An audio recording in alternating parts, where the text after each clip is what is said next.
Hi, my name's Cecilia Poullain, and welcome to this episode of Brave New Women. All around the world, there are amazing, ordinary women doing extraordinary things. Brave New Women is about giving those women a platform and a voice, and it's about changing the way that women are perceived.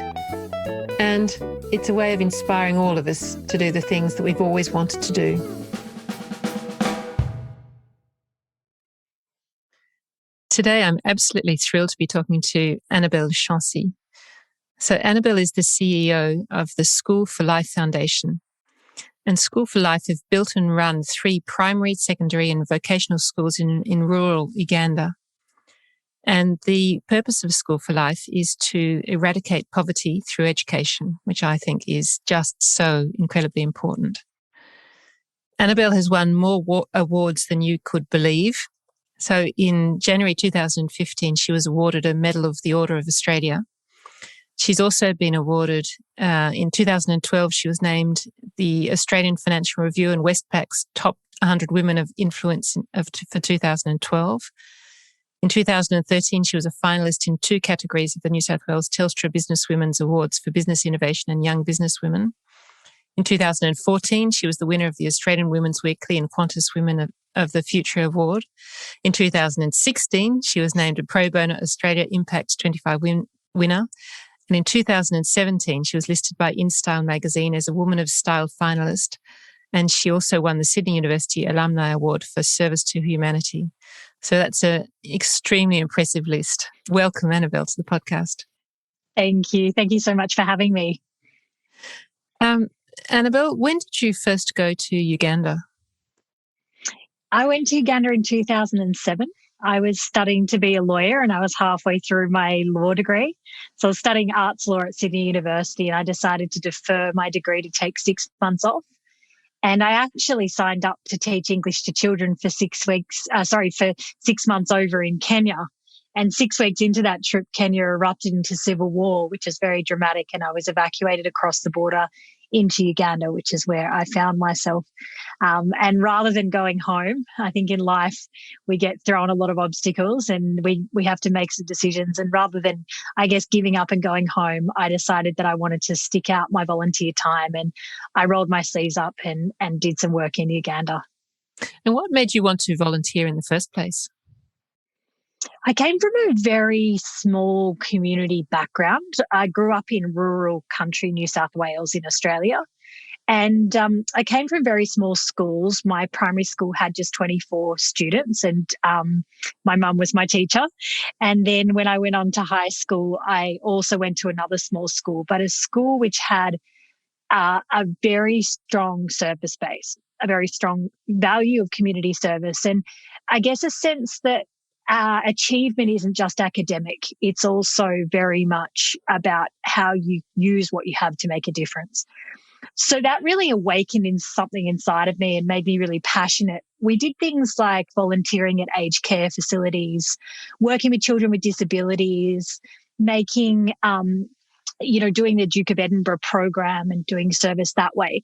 And I think, it formed part of the fabric of the person that I became. So when I left school and went to university, I was just continuing to think about how I could use my skills to make a difference. And so therefore decided to sign up to do some volunteer work. And so you were in Uganda for 6 months and then... Close to, yeah. Yeah, I was there. I didn't have anything organised to go to because that wasn't the original plan. And so what I did was I decided to just have a look at the landscape. The landscape of Uganda is relatively complex in the education space. For many children, school is a mud hut that they'll walk between 5 and 10 kilometres on an empty stomach to get to every day without shoes on their feet. For many, they won't have a desk when they arrive at school. They won't have pens or paper. Their teacher may or may not have a qualification and may or may not be remunerated. So for me, I guess I was blown away by the landscape. I couldn't believe that where you're born can have such an impact on the life and opportunities that you're going to have. And I just thought, wow, I could have easily been born into a country like Uganda where I didn't have access to a fundamental human right in education, and I thought it can't be that difficult to do something to make a difference. So that sort of started breeding that passion inside of me, thinking, how could I do something? How could I use what I have to give back and to actually change the lives of some of these children? And so you finished your 6 months and came back to Australia? Yeah, I mean, I did. I came back absolutely determined to do something. And I think it was on the way home on the plane that I started scratching out a business plan. I remember writing down, just a top line strategy for how I could build some schools, who I was going to ask for funding or help and advice, mentoring, you know, who could become a board of directors for us. And at the time, I'd met a friend over in Uganda. His name's Dave Everett. And when we caught up following on that trip, he also shared the same vision.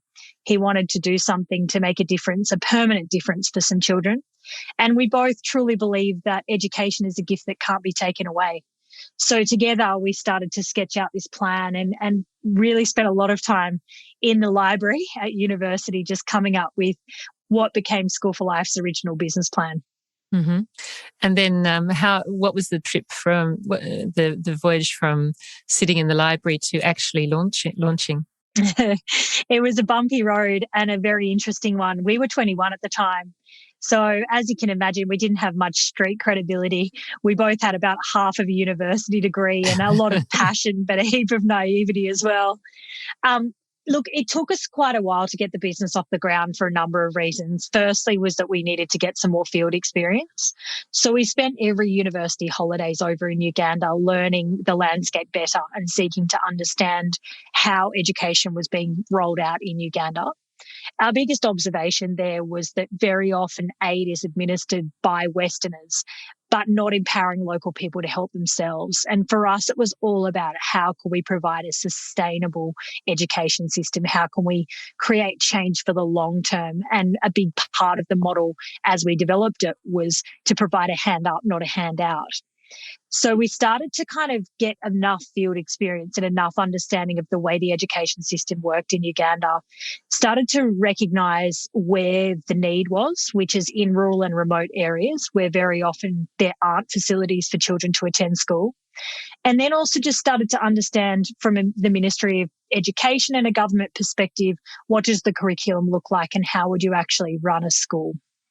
Then there was the whole other side of the business, which was setting it up in terms of getting charitable licenses and registrations, getting a board of directors around us and people with credibility to help support the ideation and the execution of the idea. And then, of course, raising capital. So raising capital was really challenging. I used to borrow a suit from my mum that was a couple of sizes too big, and I would probably pull the P plates down off of my car and roll into the CEO's office of one of the big banks in Australia like Westpac and ask for, funding or support in any way that anybody was willing to provide. And, I got a lot of no's. A lot of people said, absolutely not. You're too young. You're crazy. Come back to me when you've grown up. Don't come back to me. I think you're mad. Go finish your uni degree. So a whole bunch of kind of, I guess, pivotal moments that helped me build some grit and resilience. And also, it's in those moments that you learn, I think. You really learn where the weaknesses are in your model. For example, if you go to pitch to somebody, it's really good to solicit feedback and understand how you could have done better or what it is that were the reasons why somebody said no, for example. So just learn a lot. And I guess really the best way of putting it has been, it's just been a series of really small incremental steps forward and just keeping on, no matter which obstacles and challenges were thrown our way. So did you get you must have had a few yeses. A few, yeah. Look, it was bumpy. And, I guess that passion inside of me for these beautiful children who I'd met and the fact that, there's just such an inequality in the world to think that there's so many children who don't have the birthright opportunity that I had in a quality education. And so that kept me powering on. But I think, the fundamental sort of game changer for me was sitting down with a lady. I remember she has purple hair. I had no idea who I was meeting. I'd just been advised by one of my board directors, you should go and meet this lady. And I didn't know who she was. I just told her my story. I was very passionate, and she gave me the first ever $10,000 check, and that was enough to get us started. So I remember thinking, wow, somebody believes in me. And, that feeling can become quite addictive as you realize that actually, you're not so crazy after all, and that somebody does believe in you. So you've got to sometimes hold on to those moments. And that gave me a glimmer of hope that what I was doing wasn't too crazy after all. Well, you must have walked out of that meeting with a spring in my step. On air. Yeah. Absolutely. Yeah. I was so elated with joy, and just to have somebody believe in me. And to be honest, she's been with me for 13 years, has continued to fund School for Life since that day. And so it's just amazing to see, that you can create a community around you as well of people who really are able to contribute and to feel that they can have a meaningful impact in this world too. Mm. Tell me about the Ministry of Education and how education does work in Uganda. Yeah, it's a complex environment to some extent. So the Ugandan Ministry of Education is relatively underfunded. The GDP in Uganda is very low because there just simply aren't that many taxpayers. A lot of people live hand to mouth in a country like Uganda where they're subsistence farming. So the Ugandan curriculum was basically implemented by the British in about the 1960s. It's delivered in English, which is tricky to some extent because mostly Ugandan children, particularly in rural areas, will speak a local dialect. So very often when they come to school for the very first time, they're speaking in a language they've never, ever understood before, and they're starting to learn that way. So we teach bilingually at the very beginning to ensure that there's that stepping stone between village and school life. It's quite a rote learning system. The majority of the curriculum is delivered in an instructional way whereby people learn by repeating. And it's also relatively archaic. So there hasn't been a lot of curriculum development that's been done. So a lot of the content that the children are learning can feel a little outdated. So, for example, the children might be learning about the parts of a hard drive of a computer that perhaps doesn't exist in the Western world anymore. So it is complex. There are movements towards changing the curriculum, and certainly parts of it have been developed. The Ministry of Education is serious about education, and the Ugandan government is very serious about educating its people, which is very positive. But it can be quite slow and bureaucratic at times to operate in a country like Uganda. Mm. And so, from getting the first 10,000 to actually creating a school, what was that journey? Yeah, look, it's been it was wild in a lot of ways.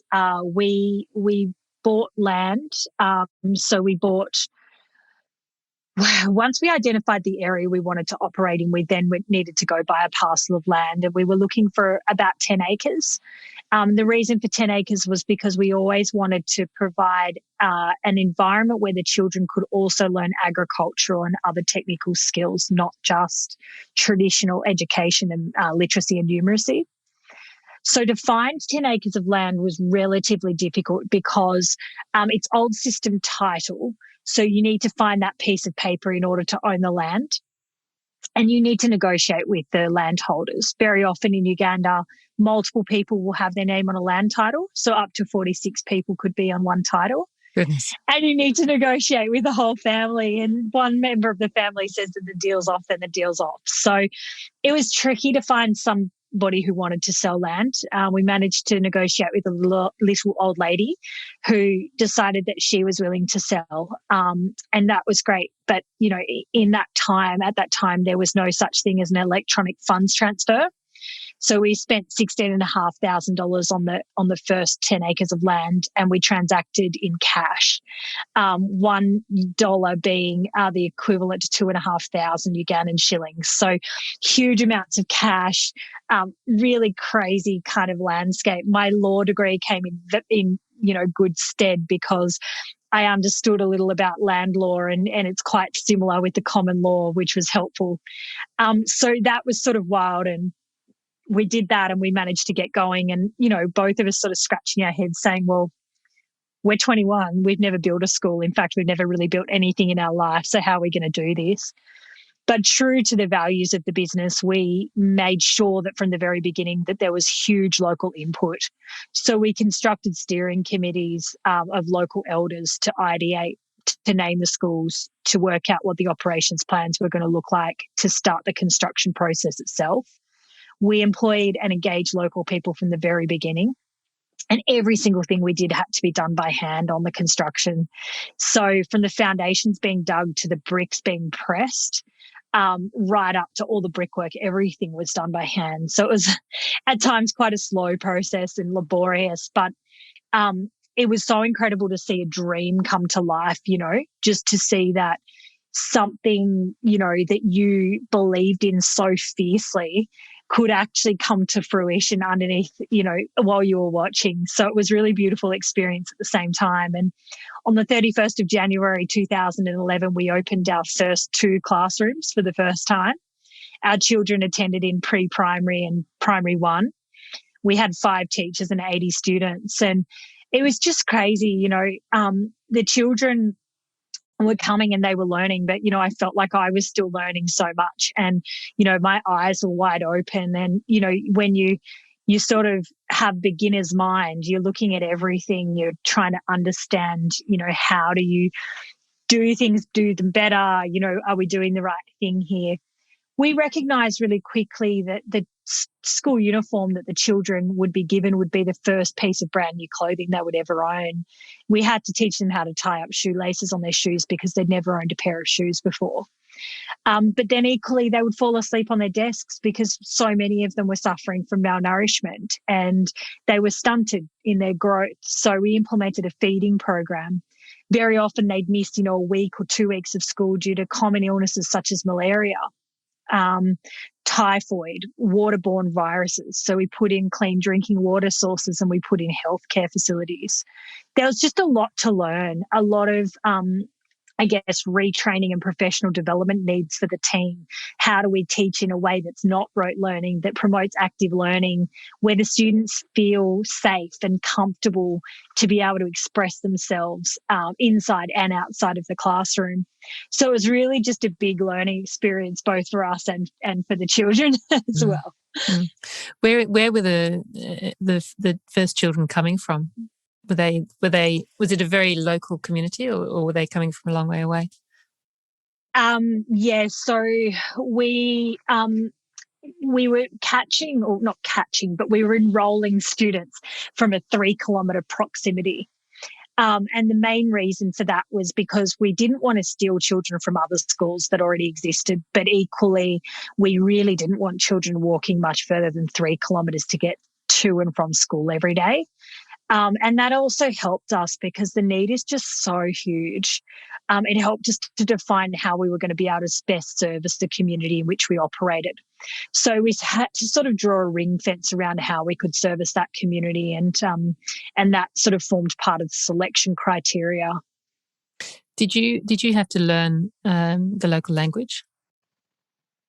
I learned bits of it, but no is the short answer because the business language is actually English. And that's partially in Uganda because there are so many local dialects that they've found that operating in English is actually the easier way. I know a little bit here and there, but again, it's not a written language. So for me, it was difficult. I grew up learning French and Latin in high school, and it was just so different to be able to see a written language and to be able to learn it that way. I'm very visual. So it was difficult to not actually have a written language to be able to sort of look at and understand. Mm-hmm. And what was the relationship with the local community like? How did they see this school being created? Yeah, look, really slow at the beginning. There was a lot of distrust. And the reason why that distrust existed was because a couple of years before we came, another Westerner had come through saying that he was going to build a school and promising them a school, and he never came back. So at the very beginning, so many of the local people just were saying, nah, we're not going to have a bar of this. We we don't want to be a part of it. You're going to make promises and you're never going to come back. And so really, honestly, it was tough. It was really tough to convince them, particularly, again, at our age, that we were really serious about this. And I guess in some ways it wasn't until we started constructing the actual school that the locals started to really believe that this was going to happen. And then we had to build their trust in the actual service delivery, to ensure that we were actually going to be good educators. And that was a whole nother level of trust, because why would a parent send their child to our school? The short answer to that is that there aren't very many other schools, if any other schools in our community. However, children are also often seen as chattels. They're useful for doing work on the farm. So we had to overcome some mindset challenges at times. Also sensitising around equal education, so ensuring that parents wanted to send their young girls to school, that girls are worthy of an education as well as boys. So there was a lot to consider. We were also up against some really challenging cultural norms that we weren't used to, witchcraft being one of them. So we had to wrap our heads around, different ways of operating. The fact that there were various customary practices that we needed to know and understand and be aware of and be culturally sensitive about. So there was just a lot to think about and a lot to take in. And I guess the best way of putting it was we tried to lead from underneath. We tried to listen really actively, and we took things as slowly as we could. And the consultation was absolutely critical to the success of the model. Tell me about the witchcraft and the practices. What were some of those? Yeah, there were all sorts of witchcraft was challenging and continues to be to some extent. There are some beliefs that are far beyond, I guess, anything that I kind of know or understand from where I come from. Sort of curses were believed in that, people may curse one another. There were also really strong beliefs that if certain things happened to people or they became unwell, that it was because they were possessed by the devil. So we had a little girl who suffered from epilepsy.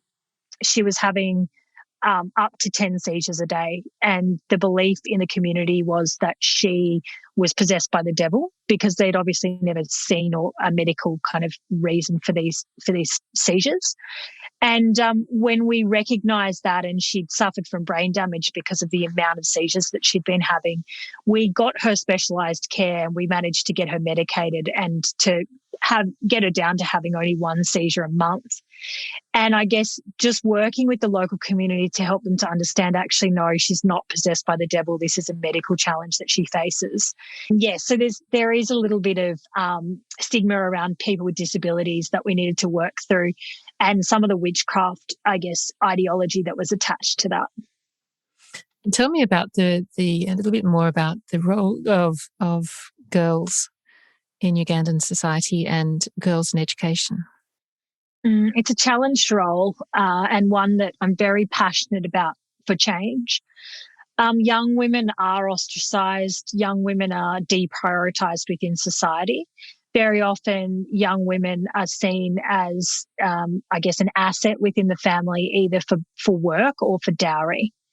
So for us, our key KPI at an organisational level is to have 50% men and 50% women across all of our staff, but also across all of our students. And that's been really critical to the success of the work that we've done.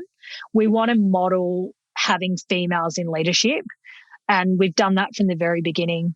So it's quite an ingrained view that women are the child bearer, and they're also the one that does the work on the field or in the farm, as well as provides, for the family or cares for the family. So very often between the ages of 10 and 17, girls do drop out of school. They may face early or unwanted pregnancies, early or unwanted marriages as well, and various different, reasons why they will drop out of school earlier. For instance, they may not have access to menstruation kits, which means that they're too embarrassed to come to school when they're menstruating. So there's been a lot of additional intervention that we've had to put into place to ensure that the ground is even for our young girls. So part of that is putting in a community and welfare team that ensures that girls' programs are a priority for the work that we do. We've also just built a girls' boarding facility to get our girls into boarding, and that will give them the opportunity to stay safe and healthy on site 24 hours a day. Mm. And this is something that I'm very interested in at the moment, is what about violence towards women? Is there a lot in Ugandan society? How is that? There is, unfortunately. It's fairly customary. Women can be beaten for the smallest things. For example, not fetching enough firewood, not fetching enough water, refusing sex. It's a very difficult and systematic issue within society. Very often, women will be incredibly subservient and really fear speaking out against the man. So it's a scary, I guess, and deeply embedded custom. And part of the reason, I guess, why I believe in 50-50 or equal education is also because we're giving our young men role models outside of those people that they have to look up to in their community. There are huge issues around alcoholism and drug abuse in our communities, and you can't be what you can't see. So we want our students to see amazing men who are in positions of leadership, who have forged a different path and who treat women equally, and to see that as something that should be normalized. So it is a difficult issue and one that we face on a daily basis. And how many schools have you got now? We're currently running two primary schools that filter their graduates into one larger high school. Our model is to grow that. And we've really been, I guess, doing the foundational work on the model to ensure that what we've got is scalable and measurable. And so our next step will be to look to take on partnerships to do what we're doing in more wider contexts. And have other people imitated? Has School for Life been a model for other people who are wanting to create schools in Uganda or across Africa? It has a relative uniqueness because it's an incredibly deep model. And by deep, I mean holistic. So the word quality is probably the paramount word that I use to describe the work that we do. We believe in educating the whole child, both inside and outside the classroom. And that includes through nutritious meals, healthcare, access to psychosocial support and counselling services, to ensuring that they're doing extracurricular activities and skills training, but also including the parents along the entire journey. So making sure that active parental participation is a part of it all. So there's a lot going on in the model, and that makes it a little bit more costly than, for example, just choosing one area to hone in on that makes things slightly more scalable and lower cost. So there are different, I guess, ideologies in the development world. A lot of organisations go for a low-cost, more scalable solution. We've gone for a deeper, I guess, more quality solution. And what's been the impact on the local community of the school and on the children? It's transformed. Yeah, it's transformed. I mean, when I started there was no real trading centre or kind of village area. There's been a huge shift because of the local employment as well. So most of our unskilled jobs, things like cooks, cleaners, maintenance, security workers and the like, come from directly within our community. There's been a huge shift in the way that they're living. We've brought electricity to the communities as well, so that's changed things quite substantially. But on top of that, for very many of them, their housing has actually changed. So moving from kind of mud huts to having some form of a brick infrastructure with perhaps a tin roof. So starting to really shift the way that the quality of their housing looks. But also just, I guess, the actual mindset and attitude around education, the decrease in the number of girls that are falling pregnant or falling into unwanted marriages, for example. There's a whole range of different kind of offshoot benefits. And the biggest thing that I guess I've recognised is the hidden curriculum outside of a school. And that's also just the children's confidence and the fact that they feel worthy of an education, that they don't look down and can't look you in the eye. They'll look you in the eye, shake your hand. It's to see that is just enormous change, and almost not really was never really part of the plan. So if the first school was created in 2011, how old are the children now who've come through that school? The children, the age is an interesting one in the Ugandan context of education, because very many of them, when they started with us, we thought they were 5 years old, but because of their stunted growth, they were actually a lot older. So the children that started with us in 2011 are now in senior 3, or the Australian equivalent of year 9, and many of them are 17 already. Gosh, yeah. Yeah, so they've been at school with us for 10 years. And how have those children changed over that time? Oh, exponentially. I mean, you see them grow up. They feel like your own children to some extent. You have these little people who are so tiny and they can't do up their shoelaces. And now you've got confident adults looking you in the eye, telling you that they want to become a doctor. Oh, gosh. So you see huge change both in their growth and development, but also just their academic, proficiency, the fact that they can speak English fluently, that they can hold really educated conversations and debates with you on topical matters, the fact that they know, they have various different skills that they can teach.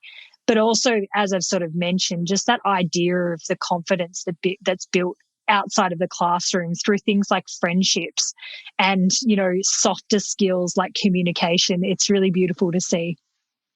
And how about the teachers? How do you support the teachers in the way that they're teaching? We do a lot in terms of professional development. So we've got partnerships with a number of different NGOs that have specialised in professional development, but we also do a lot in-house. So constantly working on professional development, both in coaching. We do a lot of classroom observations, so we give feedback regularly in performance management. We work with the active learning methodology, as I mentioned, so we're constantly teaching, I guess, engaging ways to keep the children learning. But we're also working with the teachers around things like computer literacy, micro business skills, how do they set up small businesses for themselves, entrepreneurship. Keeping them current and keeping them engaged in ways that help to fulfill them both personally and professionally. Mm. And what does the future hold for the project? Bright future. I mean, it's an interesting sort of space that we're in at the moment. It's we've set up the foundations, and I guess this is the launch pad for us to do so much more. We've learned a lot and we'll continue to learn a lot. But I guess having set up the infrastructure, we now want to take the organisation to scale to do more and affect and impact more children and their families positively. So I think at the end of the day, for me, success for the children is in having choice, in having an education which gives them opportunity. So whether they would like to pursue, for example, becoming a better farmer who can run their own business, or becoming a doctor to go on to use their skills to make a difference within their own society, it's really just opening up those doors of opportunity for them. And I also wonder if some of the children might be the ones who are then developing other schools in Uganda and Absolutely, yeah. And going on to just to have more control over their own livelihoods and their own futures. So, for instance, if you are a young woman, having the right to choose how many children you want to have, having the right to be educated with a full course of education, not having to drop out of school in primary 2 because, you've become a dowry and you never wanted to get married anyway. So, as I say, education is freedom, it's choice to pursue your own opportunities. Mm. And what does the team in Australia look like? We're pretty lean and mean. We're efficient. So we're quite small over here. We have the help of some beautiful and very generous volunteers who give up their time to work with us. We've got 8 in Australia, so 5 FTE and 3 part-time. We are primarily, I guess, our function is to provide governance strategic support and fundraising for the organisation's work in Uganda. So we do all things from kind of risk evaluation to due diligence, financial oversight, risk management. We also work really, really closely on ensuring that we can guarantee the financial sustainability of the organisation. So we've got a range of different ways that we fundraise. We do some events. We've got a child sponsorship program. We have a major gifts program. We're constantly, I guess, raising awareness for the work that we do over in Uganda. One of the questions I had was, is there, for children who aren't able to go to the school, is there any sort of jealousy or difficulties with not being, with children who feel as though they're being left out, or families who feel as though they're being left out?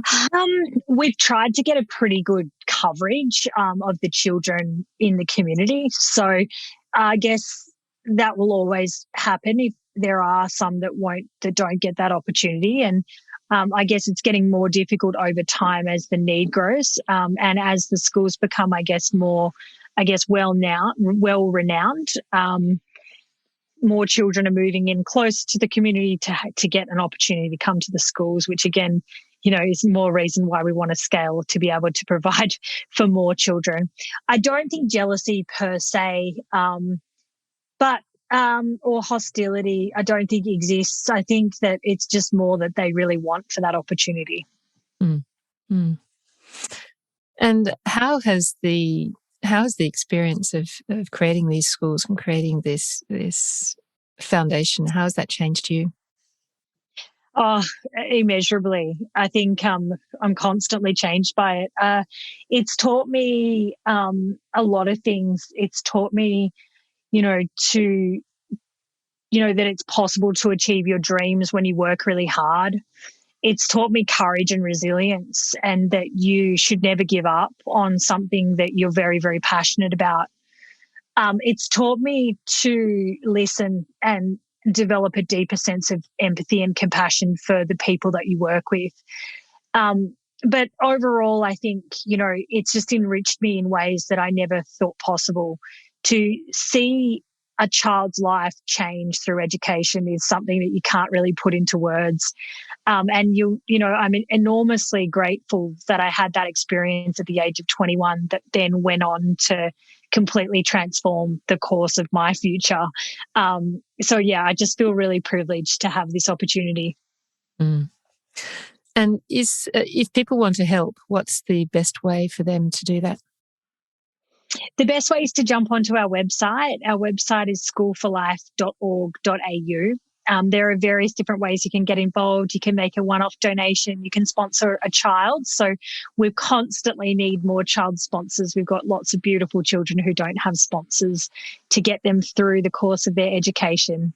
And if you're in Australia, of course, you can also attend our events, and you can sign up for our newsletter so that you can hear more about what we're achieving over in Uganda. Fantastic. Is there anything that we haven't covered that you'd like to cover? Is there a message that you have for the people who are listening? Is there anything at all? I don't think so. I think that, my message for listeners is to be bold and pursue what sets your soul on fire, because everything is possible when you work really hard at it. And, just know that, nothing comes easy, but everything is possible and everything is achievable. You just have to put one foot in front of the other. And no matter how hard, or challenging the obstacles or barriers feel that are in your way, there are ways of overcoming them. So you have the power to control yourself, and your own belief in yourself is really important. Annabelle, I actually find it humbling to speak to you, because Thank you. That's so kind. Well, I feel that I often feel that, well, I'm doing a lot of talking at the moment, a lot of talking about what people are doing, but not a lot of, action. And I wonder if a lot of us are in the same position as me, of thinking we'd like to change things, but we're not quite sure how to do it and what to, just where to put our energies, where to put out, can we do it? Can we go from this job that we've got, or the lifestyle that we've got, to in fact changing the world? So I suppose I'd just really like to acknowledge the fact that you have done that. And I hope that it inspires a lot of other people to do the same. Yeah, I hope so. And I think the biggest piece of advice that I would give people is just to take the first step.